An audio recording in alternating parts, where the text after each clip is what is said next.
نحمده ونصلي على رسوله الكريم اما بعد فاعوذ بالله من الشيطان الرجيم بسم الله الرحمن الرحيم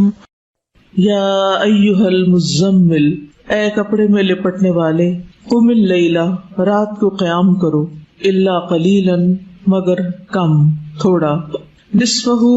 آدھا اس کا یعنی آدھی رات، او انقص منہ، یا کم کر لو اس میں سے بھی، قلیلا تھوڑا سا، او زد علیہ، یا بڑھا لو اس پر یعنی نصف پر، ورتل القرآن ترتیلا، اور قرآن کو ٹھہر ٹھہر کر پڑھو، ٹھہر ٹھہر کر پڑھنا۔ یہاں قرآن مجید پڑھنے کا ادب بتایا جا رہا ہے کہ ورتل القرآن ترتیلا، کہ قرآن کو خوبصورتی کے ساتھ پڑھو، آہستہ آہستہ پڑھو، اطمینان کے ساتھ پڑھو، سمجھ کر پڑھو، قرات میں ایک ایک حرف کو واضح کر کے پڑھو، حسن ادائیگی اور ٹھہراؤ کے ساتھ ادا کرو۔ قرآن پاک پڑھنے کے کچھ آداب ہیں جن کا ذکر خود قرآن مجید کے اندر بھی موجود ہے، جن میں سے ایک تو یہی مقام ہے ترتیل سے پڑھنے کا، اور اسی طرح غور و فکر اور تدبر سے پڑھنے کا حکم بھی ہے۔ کتاب انزلناہ الیک مبارک لیدبروا آیاتہ ولیتذکر اولو الالباب، جو کتاب ہم نے آپ کی طرف نازل کی ہے بڑی برکت والی ہے تاکہ لوگ اس کی آیات میں غور و فکر کریں اور اہل عقل اس سے سبق حاصل کریں۔ اور پھر یہاں خاص طور پر ترتیل سے پڑھنے کا حکم ہے، آہستہ آہستہ پڑھنا، ٹھہر ٹھہر کے پڑھنا۔ قیامت کے دن انسان اسی طرح پڑھے گا جس طرح وہ دنیا میں پڑھتا ہے۔ رسول اللہ صلی اللہ علیہ وسلم نے فرمایا، قرآن قیامت کے دن اس آدمی کے روپ میں آئے گا جس کا رنگ اڑا ہوا ہوگا،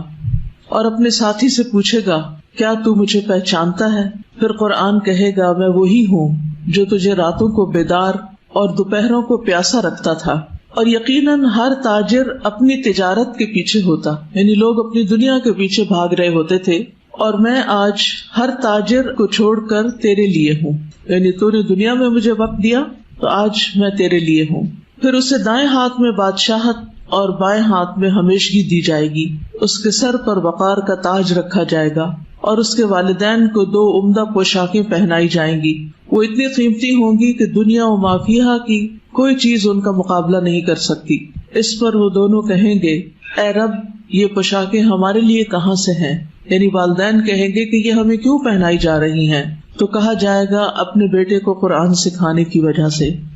اور بے شک صاحب قرآن کو قیامت کے دن کہا جائے گا کہ پڑھتا جا اور درجے چڑھتا جا، یعنی جنت کے درجے چڑھتا جا بلندیوں کی طرف، اور اسی طرح ٹھہر ٹھہر کر پڑھ۔ ورتل کما کنت ترتل فی الدنیا،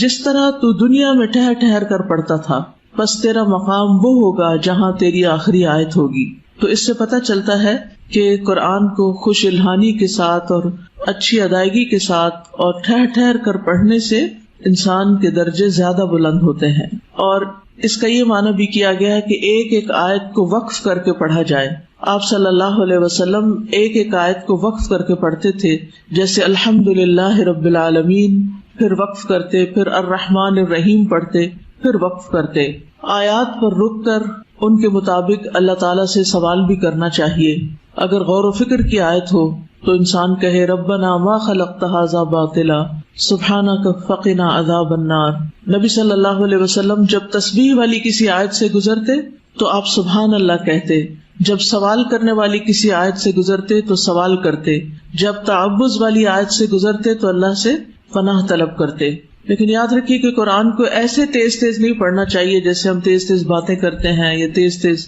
کوئی شعر و شاعری کر رہے ہوں، بلکہ اس کو اس کا حق دے کے پڑھنا چاہیے۔ انا سنلقی علیک قولا ثقیلا، بے شک عنقریب ہم ڈالنے والے ہیں آپ پر بھاری بوجھ۔ قولا ثقیلا، قولا ثقیلا سے مراد عمومی طور پر قرآن لیا گیا ہے، لیکن ثقیل ہونے کے 4 معنی بیان کیے گئے ہیں۔ نمبر 1، وحی کا ثقیل ہونا، وحی کا بوجھل ہونا۔ جب آپ صلی اللہ علیہ وسلم پر وحی نازل ہوتی تو یہ آپ کے لیے بہت بھاری ہوتی تھی، آپ ہل نہیں سکتے تھے، حرکت کرنے پر قادر نہیں ہوتے تھے، یہاں تک کہ وحی آپ سے دور ہو جاتی، یعنی وحی کی کیفیت ختم ہو جاتی۔ یہ حضرت عائشہ رضی اللہ تعالی عنہا اور عروہ بن زبیر کا قول ہے۔ دوسرا معنی ہے احکام پر عمل کرنا بھاری ہے، یعنی اس کے فرائض، اس کے احکام، اس کے حلال اور اس کے حرام پر عمل کرنا بھی ایک بھاری کام ہے، جیسے نماز ادا کرنا، وَإِنَّهَا لَكَبِيرَةٌ إِلَّا عَلَى الْخَاشِعِينَ، اسی طرح حج کرنا، عمرہ کرنا، روزے رکھنا، یہ سارے مشکل کام ہیں، نفس پر بھاری ہیں انسان کے۔ تو مراد اس سے کہ ہم آپ پر بھاری کلام یعنی ایسے احکام نازل کرنے والے ہیں کہ جن پر عمل کرنا بھاری ہے۔ نمبر 3، ابن زبیر کا قول ہے کہ قیامت کے دن میزان میں بھاری ہوگا، یعنی قرآن مجید پڑھنے کا جو ثواب ہے، جو اجر ہے، جو فائدہ ہے کہ ایک ایک حرف پر 10 نیکیاں ہیں، تو انسان تھوڑا سا بھی پڑھ لے تو بہت سا اجر اکٹھا ہو جاتا ہے، یعنی کم وقت میں بڑی کمائی ہے یہ۔ تو اس لیے قرآن کی تلاوت اور قرآن کے سمجھنے اور اس کے ساتھ وقت گزارنے سے کیا فائدہ ہوگا کہ قیامت کے دن اعمال نامہ بھاری ہو جائے گا۔ اور چوتھا معنی معزز ہے، ثقیل بمعنی کریم۔ سدی کہتے ہیں کہ عربوں میں کہا جاتا ہے فلان ثقیل علیہ، کہ فلاں مجھ پر ثقیل ہے، یعنی مجھ پر معزز ہے، یعنی فلاں میرے لیے بہت بڑا ہے۔ پھر اسی طرح مضبوط ہونے کے معنوں میں بھی ثقیل بمعنی ثابت،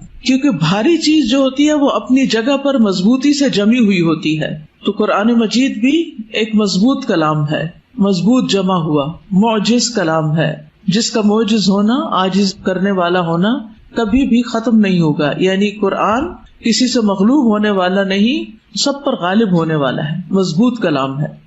اور جہاں تک اس بات کا تعلق ہے کہ نبی صلی اللہ علیہ وسلم پر وحی کا بوجھ ہوتا تھا، تو اس کے بارے میں متعدد احادیث ہیں۔ عبادہ بن صامت کہتے ہیں کہ جب نبی صلی اللہ علیہ وسلم پر وحی نازل ہوتی تو آپ کو سخت تکلیف ہوتی اور آپ کے چہرے پر اس کے آثار نظر آتے، مشقت کی وجہ سے پیشانی سے پسینے کے قطرے ٹپکنے لگتے، خاص سردیوں کا موسم ہی کیوں نہ ہوتا، پورے جسم پر وحی کا بوجھ ہوتا۔ زید بن ثابت کہتے ہیں کہ میں رسول اللہ صلی اللہ علیہ وسلم کے لیے وحی لکھتا تھا، جب آپ پر وحی نازل ہوتی تو آپ کو سخت کپ کپی اور بہت زیادہ پسینہ لاحق ہو جاتا جو موتیوں کی طرح ہوتا، پھر آپ کی یہ حالت دور ہو جاتی تو میں کھجور کی بغیر پتوں کے چوڑی شاخ لے کر آتا، آپ مجھے لکھواتے اور میں لکھتا جاتا، میں فارغ نہ ہوتا حتیٰ کہ قریب تھا کہ ثقل قرآن سے میری ٹانگ ٹوٹ جاتی، یعنی قرآن کے بوجھ سے۔ اور اس میں خاص طور پر ایک خاص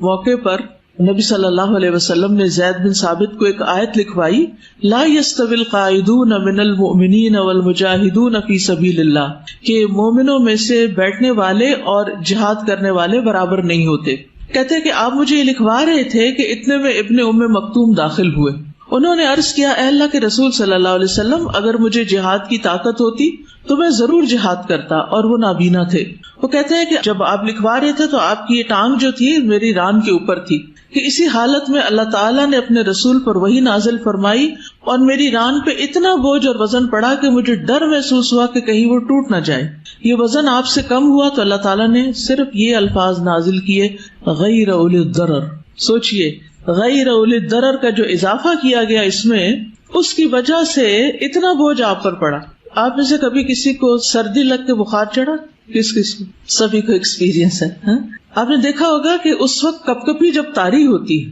یعنی کہ وہ جو شیورنگ ہوتی ہے، وہ شیورنگ آپ کے جسم کو توڑ دیتی، کمر توڑ بخار ہوتا ہے، وہ اتنا شدید ہوتا ہے، اور ایسا لگتا ہے جیسے آپ پر کوئی وزن پڑ رہا ہو۔ یہ تو کچھ بھی نہیں اس کے مقابلے میں جو وحی کی کپ کپی اور وحی کی پھر اس شدت کی وجہ سے آپ کا پسینہ نکلنا اور پھر اس کا بوجھ پڑنا آپ پر، اور اگر اس وقت کسی اور کے اوپر وہ آپ کا جسم کا کچھ حصہ ہوتا تو وہ دوسرا شخص بھی اس بوجھ تلے دب جاتا۔ جیسے اونٹنی کے اوپر ایک دفعہ آپ تھے اور وہی نازل ہونا شروع ہوئی تو اونٹنی بیٹھنے لگ گئی، یعنی کھڑے کھڑے اس کی ٹانگیں نیچے مڑنے توڑنے لگ گئی اور جیسے وہ زمین کے ساتھ لگنے لگی، اتنا بوجھ تھا اس اونٹنی پر، چرچرانے لگی، یعنی وہ جانور جس پر آپ سوار ہوتے اور وہی آتی تو وہ گردن زمین پہ ڈال دیتا۔ اسماء بنت یزید کہتی ہے کہ جس وقت آپ پر سورۃ المائدہ نازل ہوئی تو رسول اللہ صلی اللہ علیہ وسلم کی اونٹنی عزبہ کی لگام میں نے پکڑی ہوئی تھی، حضرت اسماء بنت یزید نے، اور وہی کے بوجھ سے ایسے محسوس ہو رہا تھا کہ اونٹنی کا بازو ٹوٹ جائے گا، یعنی اتنی زیادہ اس کے اوپر بوجھ کی کیفیت تھی، اتنا پریشر آ گیا تھا۔ تو وحی کا نزول جو ہے یہ ایک بہت مشقت آمیز کام تھا، اور ویسے بھی آپ دیکھیں کہ اللہ سبحانہ وتعالیٰ فرماتے ہیں لو انزلنا هذا القرآن على جبل لرأيته خاشعا متصدعا من خشية اللہ، اگر ہم یہ